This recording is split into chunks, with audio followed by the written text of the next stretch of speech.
നിങ്ങളുടെ favourite shows ഇനി ഒരിക്കലും മിസ്സാവില്ല. ഇപ്പോൾ C5 കാണും നിങ്ങളുടെ ഫേവറേറ്റ് ഷോ തികച്ചും സൗജന്യമായി. മനസ്സിലുള്ളത് അപ്പം തന്നെ മുഖത്ത് നോക്കി വെട്ടി തുറന്ന് പറയുന്ന പച്ച മനുഷ്യരാ ഇവിടെ ഈ ചൈന കോളനിയിലുള്ളവരൊക്കെ. നമ്മുടെ ബെഡ്റൂമിലുള്ള കാര്യങ്ങളൊക്കെ ഞാൻ അവർക്ക് മുന്നിൽ വിസ്തരിച്ചാലേ അവരാദ്യം അടിക്കുന്നത് നിന്നെ ആയിരിക്കില്ല, എന്നെ ആയിരിക്കും. എന്തിനാണെന്നറിയൂടി? ഭാര്യയെ നിലയ്ക്ക് നിർത്താത്തതിന്. പിന്നെ നീ പറഞ്ഞല്ലോ സത്യമ്മയുടെ വീട്ടിൽ എനിക്ക് ഡ്രൈവറുടെ സ്ഥാനം മാത്രമേ ഉള്ളെന്ന്. അതുപോലും ഞാൻ ആഗ്രഹിച്ചിട്ടില്ലടി. വിഷ്ണുവോ ശാലിനിയോ സത്യമയോ ഇവരാരുമായും ഒരു സുഹൃത്ത് ബന്ധം പോലും ഞാൻ ആഗ്രഹിച്ചിട്ടില്ല. എൻ്റെ അച്ഛൻ്റെ ജീവനെടുത്ത് നിന്നെ ഇവിടെ കൊണ്ടുവന്ന് ഒരു മനുഷ്യ സ്ത്രീയായി ജീവിപ്പിക്കാനുള്ള ഉപാധികൾ മാത്രമായിരുന്നു എന്നെ സംബന്ധിച്ച് അവരൊക്കെ. അല്ലാതെ പഴുത് കിട്ടിയ സത്യാമ്മയുടെ കൊട്ടാരത്ത് നുഴഞ്ഞു കയറാൻ പതുങ്ങി നടക്കുകയല്ല നിന്നെ പോലെ.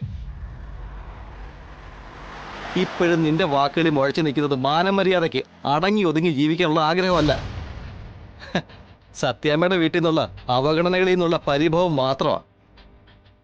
അട്ടയെപ്പോലെ തോണ്ടി എറിഞ്ഞാലും വീണ്ടും അവിടെ പറ്റിക്കൂടാനുള്ള മോഹം മാത്രം. അത് മനസ്സിൽ നിന്ന് കളയാത്തിടത്തോളം നീ ഒരിക്കലും നന്നാവില്ല സുസുലേ. നീ ഏതെങ്കിലും ഒരു കാലത്ത് നന്നാവുമെന്ന് എനിക്ക് തോന്നുന്നില്ല. പക്ഷേ ജീവിക്കുകയാണെങ്കിൽ നീ ഇവിടെ തന്നെ ജീവിക്കണം. ജീവിതം എന്താണെന്ന് പഠിക്കണം.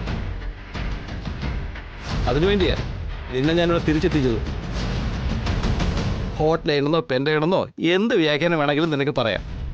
ശരി, രോഹിത്തിനെ അങ്ങനെയാണ് മനസ്സിലാക്കിയിരിക്കുന്നെങ്കിൽ അങ്ങനെ. ഞാൻ ഇനി എന്ത് വേണമെന്നാ രോഹിത്ത് പറയുന്നത്?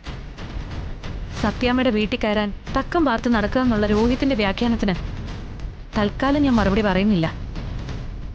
എന്തായാലും ചെന്ന് കയറാൻ എനിക്കിപ്പോൾ ഒരു ഇടയില്ല എന്നുള്ളത് സത്യം തന്നെയാ. രോഹിത്ത് എൻ്റെ കഴുത്തിൽ ഈ താലി കെട്ടിയോണ്ടാ അങ്ങനെ സംഭവിച്ചത്. ഭർത്താവിന്റെ വീടാവണമല്ലോ സ്വന്തം വീട്. ആ കയ്യിലുള്ളത് ഉപേക്ഷിച്ച് കഴിയുമ്പോഴേ നമുക്ക് എന്തെല്ലാം ഉണ്ടായിരുന്നു എന്നുള്ള യഥാർത്ഥ തിരിച്ചറിവുണ്ടാവും. വലിയൊരു പാഠം ഇത്, ഓർമ്മിച്ച് വെച്ചോണം. ഇതാ വീടിന്റെ താക്കോല്. അമ്മ ഒരു ബന്ധുവീട്ടിൽ പോയേക്കുക.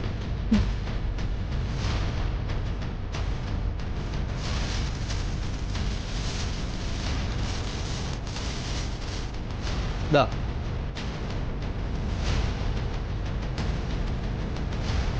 ഇത് കൊണ്ടുപോയി കറി വെക്കും. എന്താ ഇത്? മീൻ കണ്ടിട്ടില്ലേ? രോഹിത്, എനിക്കിത് കറി വെച്ചൊന്നും പരിചയമില്ല. കഴിച്ച് പരിചയമുണ്ടല്ലോ, പിടിക്കണേ ഇത്. രോഹിത്, ഞാനിതൊരു കവറ് പോലും ഇല്ലാതെ. നിന്നോടാ പറഞ്ഞത് പിടിക്കാൻ.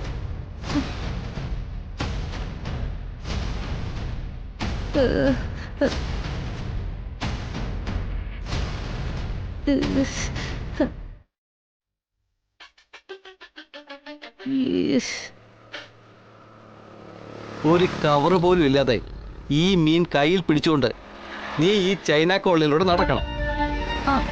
അങ്ങനെ കുറെ നടന്നു കഴിയുമ്പോൾ നിനക്ക് മനസ്സിലാകും സത്യാമ്മയുടെ കൊട്ടാരം കണ്ണെത്താത്തത്ര ഉയരത്തിലാണെന്ന്.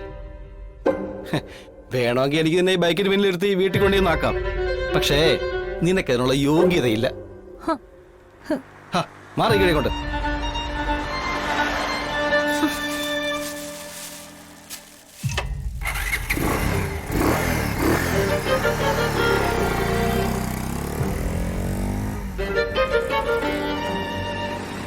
ഡൗൺലോഡ് ചെയ്യൂ C5 ആപ്പ്. കാണൂ എല്ലാ എപ്പിസോഡുകളും സൗജന്യമായി.